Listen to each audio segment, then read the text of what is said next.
I ask the court, no matter what you do on any of my pleadings, before you rule on anything, you read that report that the state filed showing what kind of people that were dealing in this case. So this is cause number 98300. This is the Richardson matter. And Mr. Hamker, before I actually call the case, I think I have to take up your motions. I did file a motion, Your Honor. This is a complex family case, has many issues. I regret to say it, but in the 40 years I've been practicing law, I have never seen a child custody case short of death with more tragic child abuse, torturous child abuse in a family than I have seen in the records that have been filed by CPS. That's one of the reasons why my client has been so earnest. She does not want this innocent baby to go the route of countless other children born with. If you have not had the opportunity to read the permanency report filed by CPS, that report sets forth in it child after child and the atrocities that have been done to them both physically and by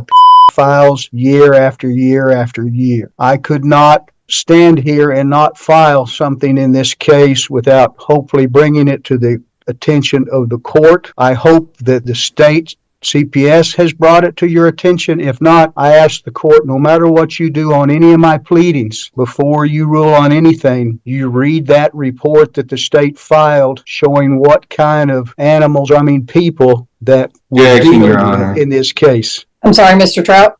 Objection to that last statement, Your Honor. I mean, we're on the Richardson case and you were, yes. Anyway, and for that reason, Your Honor, I filed an objection and motion for continuance in this case. I was under the impression Judge Baker was going to be hearing this case. I've been in Houston and just got back late last night. Nothing against you, but this is a complex case. I think judges, when they hear a case and have been with it since the very beginning, they know who the parties are. They have a feel for what's going on. And I think it's unfair to you as a judge to have to make a ruling on this type of case. And I think it's unfair to the child. And that is my other motion for you to rule on. It's either going to be agreed to or denied. Mr. Trout, did you have any responses?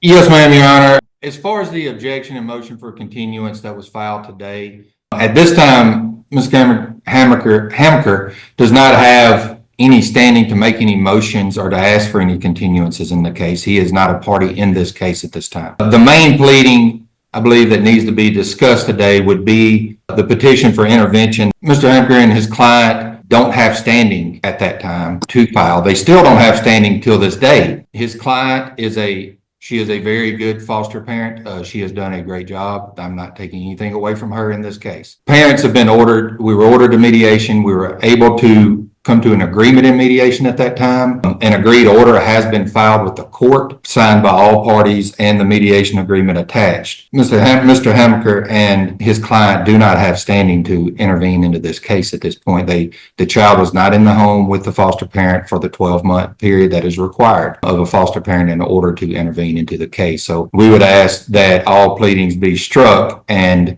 them to be dismissed and us to finish our hearing today. Your Honor, with all due respect, I'm just focusing on the one motion for the continuance, and then I would like to move on to my petition for intervention. I know counsel has argued both, but I'm focusing on the one at this point in time. Well, unfortunately, sir, you can't bootstrap into a motion for continuance when you actually are not in the case. So the motion for continuance is denied. May I present my evidence on my intervention? Unless you have something that's going to refute the 12 months. Yes, Your Honor.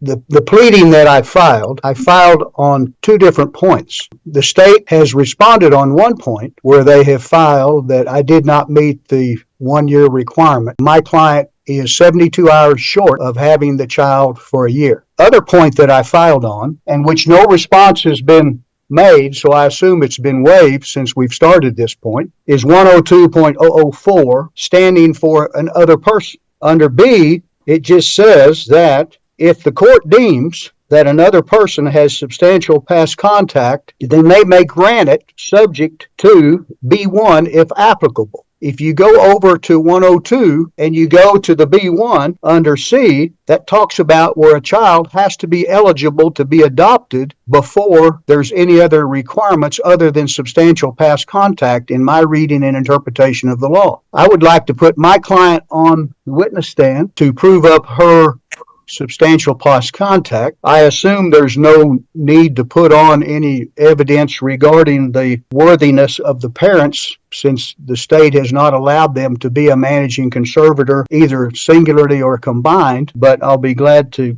elicit what testimony I can. But I think my client has the right under the law to file and argue and ask the court to consider them as an other person, since my client has taken care of this child more in its life than anyone else. Well, Mr. Hamker, I believe that you are overreaching the jurisdiction. The judicial district that you are in has not ruled that you can go beyond reading the foster parent. There are some judicial districts in this state that have, but your district, your judicial district has maintained that foster parents must meet the 12-month rule. Even if you go under the 102.004B1, it still bootstraps back to the 12 months for the foster parent. Your Honor, I agree with in Amarillo, sir, you have no standing. Your Honor, I would agree with you if that child is eligible to be adopted.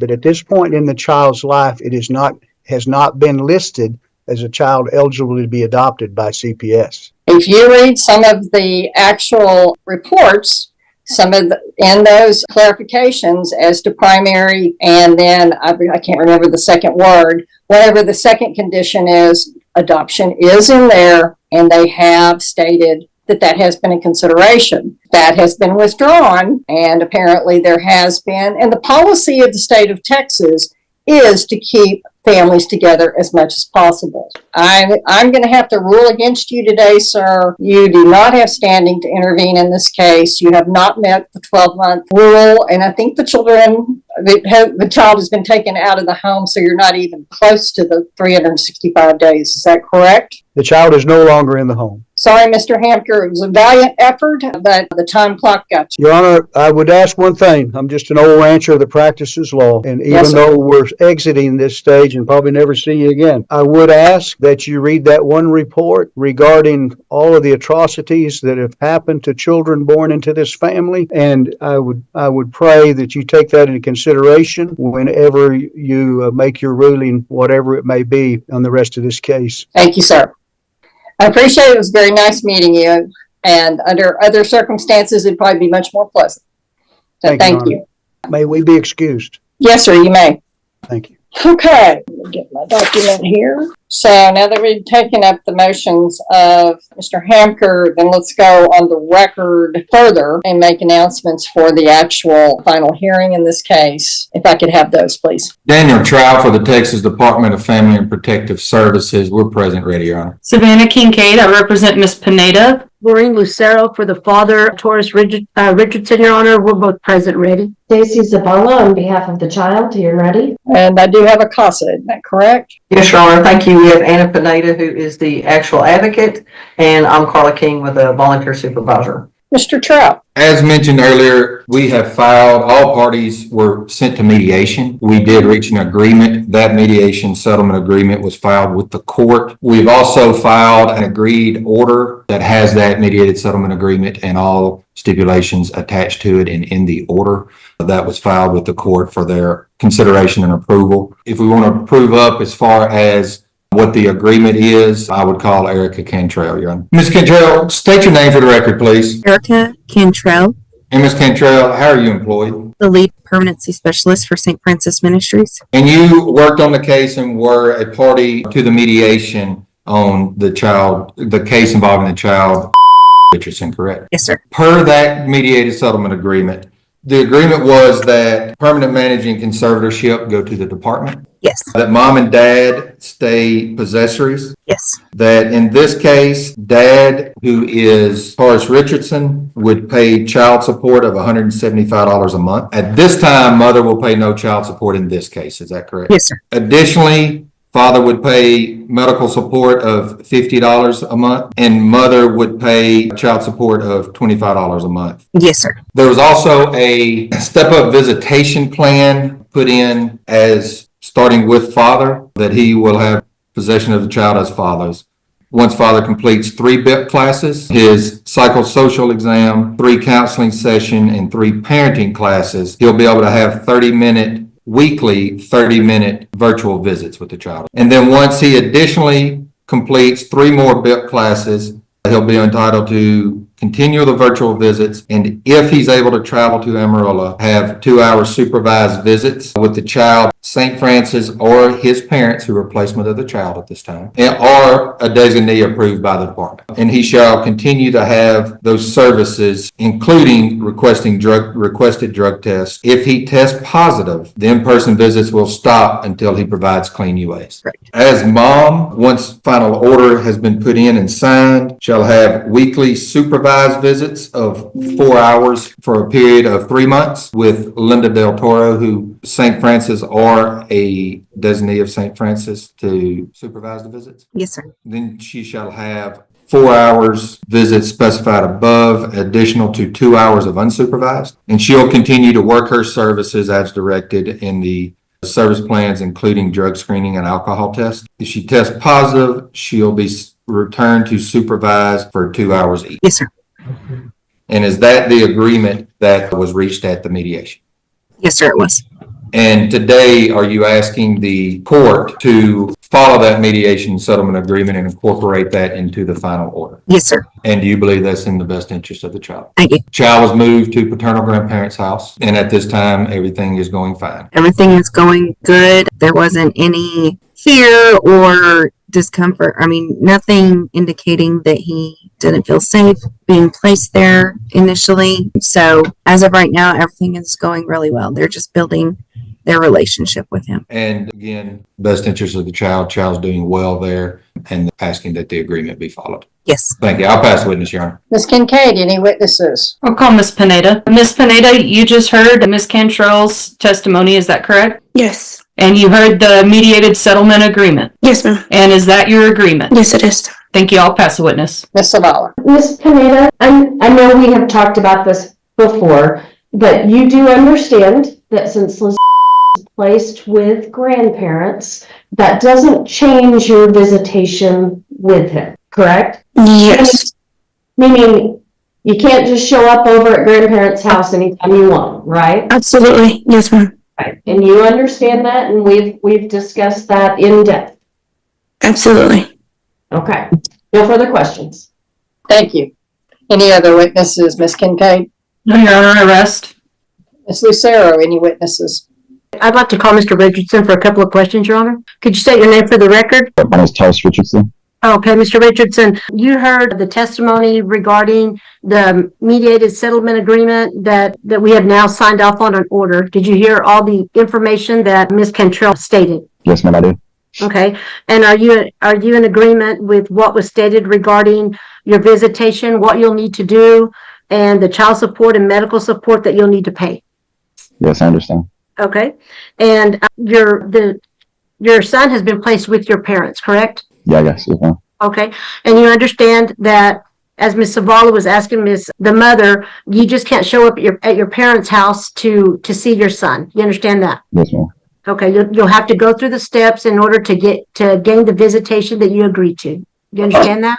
Yes, ma'am. Okay, I'll pass the witness. Mr. Trout? Yes, ma'am. Thank you, Your Honor. Mr. Richardson, Yes, sir. can you hear me good? Yes, sir. Okay. Mediated settlement agreement was put in. You understood all those. Looking back, I don't believe you've ever been legally adjudicated as the father. In the agreed order states that you are being adjudicated as the father. You're okay with being adjudicated, correct? What does adjudicated mean? Legally being named the father of the child. Oh, yeah. Do you have any dispute on that? No, it's fine. Maybe the court should ask this instead of me, but do you want to speak to your attorney about that to make sure you understand the ins and outs on that? Yeah, if it's okay, Your Honor. So you're in open court today saying, I want to be named the legal dad. Yes, Your Honor. Mr. Richardson, I'm going to go a little bit further than your attorney. I know that You said you understand you can't just show up, but I want to make sure, do you understand that if you show up at your parents' house, that risks him being removed from your parent? Yes, I understand. Nothing further. As the ad litem, are you in agreement with this? I am, Your Honor. I do believe it's in the best interest of the child. Okay. And you have spoken to CASA and they are in agreement also? I have, yes. Okay. Does anyone else have anything further today? I have a couple of things I'd like to say. Sure. All right. Your Honor, in this case, we came down to the end here where the foster mom had, tried to intervene. You already took up that issue. I just wanted to address, since the beginning of this case, and I know that you weren't on the case, the paternal grandparents had asked for the child to be placed with them. They failed, well, not failed, but their initial home study was denied on, well, of course, what I feel were minor grounds. They weren't, until we got towards the end of this case, there was no communication, from what I understand, between the department and paternal grandparents. So there was never an opportunity to fix whatever issues the department thought that existed at the time. So that's why we got so into the case. Foster mother became more bonded with the child. But I just feel that, I would ask that if there's a family, member that fails or has a home study denied, that, the department reach out to them on a more regular basis to see if it's issues that can be addressed or cannot be addressed, and rather than get this deep into the case. So that's what I just wanted to bring to the I attention. believe they call that rehabilitation, don't they? Okay. So- Well, maybe we all learned a lesson because this got very close to the 12 months. So hopefully St. Francis has learned one. I know everybody's still on a learning curve. That's all I have, Your Honor. That's fine. And a very valid point. Okay. Anything else? Okay, then I will bring forward the mediated settlement agreement as stated and proven up here in court. I will approve that. I'm going to assume that somebody's going to talk to the grandparents about things that they can do in case this case falls back on them, as far as kinship funds and things of that sort. Has that been done by St. Francis? We do have kinship that has gone out to the home and Good. done some assessments and worked with them. So I think as long as we're formally involved in the case, they will assist and continue to help until we are officially dismissed. So they're going to have a lot of support until that Good. day. All right. Anything else today? May I address the court for a moment, please? I'm sorry? I just need to stand corrected is Julissa Castillo is on, she's the advocate, not Anna, but I did want to say that regarding this case, we like to bring out family strengths, and Miss Pineda, the mother, she has really made significant progress in completing her family service plan. And I just wanted the court to be recognizing that with her. I also want the court to understand too that CASA does go back out and we do check on children monthly. I hope that the state CPS has brought it to your attention. If not, I ask the court, no matter what you do on any of my pleadings, before you rule on anything, you read that report that the state filed showing what kind of people that were Objection, Your Honor. in this case. We have gone to the grandparents' home, and it seems the bonding is going quite well with Lazares. And you're going to stay in the case? Yes, Your Honor. Thank you. Good. Thank you. Okay. Sounds like y'all got a good mediated settlement agreement, and hopefully the department won't stay in this forever, one way or the other. So, anything else? There will be a hearing. I guess we're going to go ahead and do it at 3 months instead of 6. All right. Thank y'all very much. We'll go off the record.